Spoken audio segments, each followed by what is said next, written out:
Em nome do Pai, do Filho e do Espírito Santo.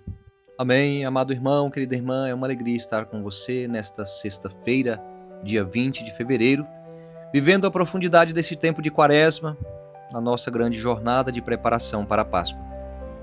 Os textos de hoje, Isaías capítulo 58, de 1 a 9a, Salmo 50, e também Mateus capítulo 9, versículos 14 e 15. Vamos à proclamação do Evangelho de Mateus. O Senhor esteja convosco, Ele está no meio de nós. Proclamação do Evangelho de Jesus Cristo segundo Mateus. Glória a vós, Senhor.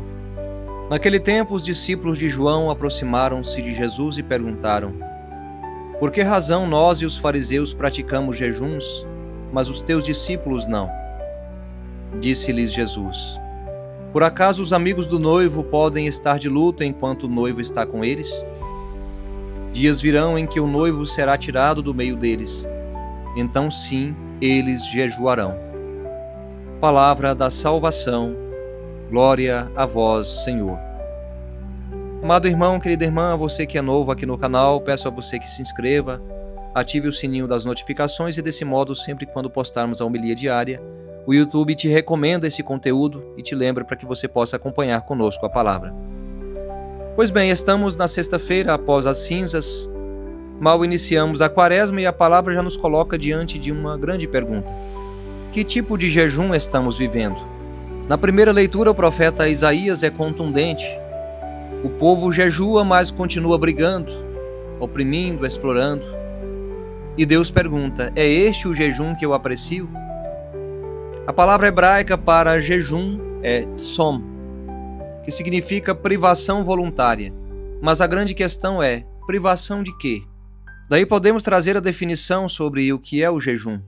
Jejum não é dieta, jejum não é greve de fome espiritual, jejum não é regime, jejum é um ato de amor e liberdade. É dizer ao corpo, você não é meu Senhor. É dizer à alma, Deus é meu alimento. Inclusive neste tempo de Quaresma, o jejum nos ajuda a refrear as nossas vontades. Inclusive o missal romano traz aquela expressão, vontades rebeldes. Então é ser senhor das próprias vontades para que sua vontade seja submetida à vontade de Deus. Porque uma vontade que não está submetida à vontade de Deus é uma vontade que muitas vezes te leva a um aprisionar-se ao pecado, ao vício. No Evangelho Jesus afirma: dias virão em que o noivo lhes será tirado, então jejuarão. Aqui a palavra grega é nesteuo, que significa literalmente não comer, mas em Jesus o jejum ganha um sentido novo. Ele é a expressão de saudade do noivo, desejo de Deus. Jejuamos porque sentimos falta de Deus. Jejuamos porque queremos que Ele seja o nosso centro. Inclusive o jejum, se não é aliado à oração, ele se torna regime, se torna dieta. Então é preciso trazer essa expressão aí, um jejum espiritual, não um regime, não uma dieta. Não que eu esteja condenando o regime e dieta, isso é muito bom para o corpo, né? Tem pessoas que fazem acompanhamento com nutricionista, ótimo, mas aqui nós estamos falando de um jejum que é espiritual e que é necessário. Inclusive Jesus mesmo disse, há alguns tipos de demônio que só saem à custa de jejum e oração. O jejum que Deus quer de cada um de nós é muito claro quando Isaías diz: o jejum que eu quero é soltar as correntes da injustiça, repartir o pão com o faminto. Ou seja, o verdadeiro jejum gera caridade e também justiça. Outras passagens inclusive confirmam isso. Em Joel capítulo 2, versículos 12 e 13, Deus diz: rasgai o coração, não as vestes. Rasgar as vestes lá no Antigo Testamento era sinônimo de penitência. Então, rasgar o coração significa penitenciar o coração, penitenciar a partir de dentro daquilo que trazemos no coração. É um jejum mais profundo.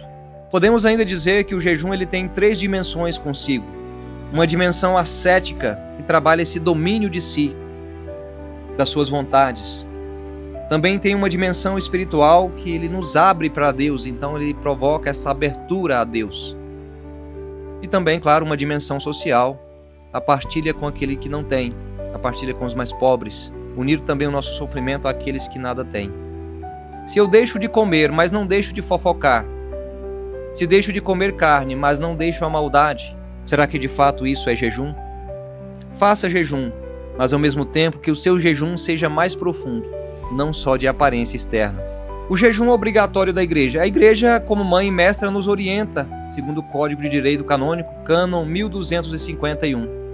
A abstinência de carne deve ser observada em todas as sextas-feiras do ano, a não ser que coincidam com uma solenidade. Na quarta-feira de cinzas e na sexta-feira santa, além da abstinência, há também o jejum. Cânon 1252. A abstinência de carne obriga os fiéis a partir de 14 anos completos. O jejum obriga os fiéis dos 18 anos completos até os 59 anos. Falando um pouquinho mais ainda sobre as sextas-feiras como dia de penitência, a Igreja ensina que todas as sextas-feiras do ano são dias de penitência, porque toda sexta recorda a paixão do Senhor. Se cair uma solenidade, por exemplo, se for o dia 19 de março, é uma grande festa, uma solenidade. Então aí não há obrigação de penitência naquele dia. Mas se não cai uma solenidade, todas as sextas-feiras do ano são dias de penitência. No Brasil, os bispos permitem que a abstinência de carne seja substituída por outra forma de penitência. Mas atenção, não é deixar de fazer penitência, é substituir por outra. Algum ato de caridade, rezar pelas almas do purgatório. Enfim, é possível comutar isso aí, né? Transformar esta abstinência de carne por uma outra obra de caridade, ou por uma outra penitência. E as quartas e sextas-feiras da Quaresma? Muitas pessoas têm o costume de fazer penitência também nas quartas e sextas-feiras durante a Quaresma. É uma prática piedosa, mas o Código de Direito Canônico não impõe essa obrigação. Não há uma norma universal que determine jejum nas quartas da Quaresma e também nas sextas. Trata-se de tradição local ou devoção pessoal. Às vezes perguntamos aos mais antigos, por que jejuar na quarta? E muitos respondem, porque sempre foi assim. Mas liturgicamente e canonicamente a Igreja obriga apenas quarta-feira de cinzas, sexta-feira santa e também a abstinência nas sextas-feiras do ano. O resto aí é liberdade espiritual e cada qual se vê livre para fazê-lo ou não. E isso é importante, não transformar a devoção em lei, mas também não transformar a lei num grande peso espiritual. Encaminhando para o encerramento da nossa homilia, talvez o jejum que Deus quer de nós hoje seja um jejum de redes sociais para ouvir mais a família, jejum de palavras pesadas que ferem e machucam, jejum de julgamento, jejum de indiferença uns com os outros, jejum de excesso de conforto e, sobretudo, um jejum que vire partilha. Eu falava inclusive na missa de quarta-feira de cinzas, a você que está fazendo o jejum aí de algo de comida ou de bebida, esse dinheiro que você gastaria com esse alimento ou com esta bebida, vá juntando ele, compre uma cesta básica ou faça uma obra de caridade, porque senão de fato acaba sendo um juntar dinheiro para lá no sábado de aleluia a pessoa se esbaldar de novo. Então a gente pergunta, que sentido tem isso? O nosso jejum precisa virar partilha. Então, como diz Isaías, então tua luz brilhará como a aurora. Vamos rezar para encerrarmos a nossa homilia de hoje. Senhor nosso Deus, Pai rico em misericórdia, hoje nos colocamos diante de Ti com o coração sincero. Ensina-nos o verdadeiro jejum. Livra-nos do jejum de aparência, do jejum que busca aplauso, do jejum que esconde um coração duro. Dá-nos, Senhor, um jejum que nos torne livres, que nos desamarre dos vícios, que nos ajude a dominar nossos impulsos, que nos faça crescer na caridade. Que nosso jejum não nos deixe tristes, mas nos traga leveza espiritual. Que não seja um peso para nós, mas um caminho de conversão.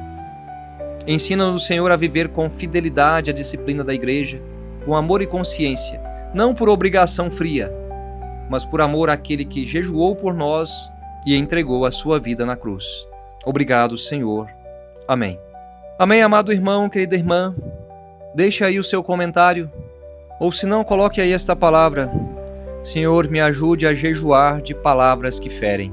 Compartilhe esse conteúdo com seus amigos, nos seus grupos, da família, dos amigos, nos seus status. Nos ajude a evangelizar. Fiquem todos com Deus e até amanhã. Em nome do Pai, do Filho e do Espírito Santo. Amém.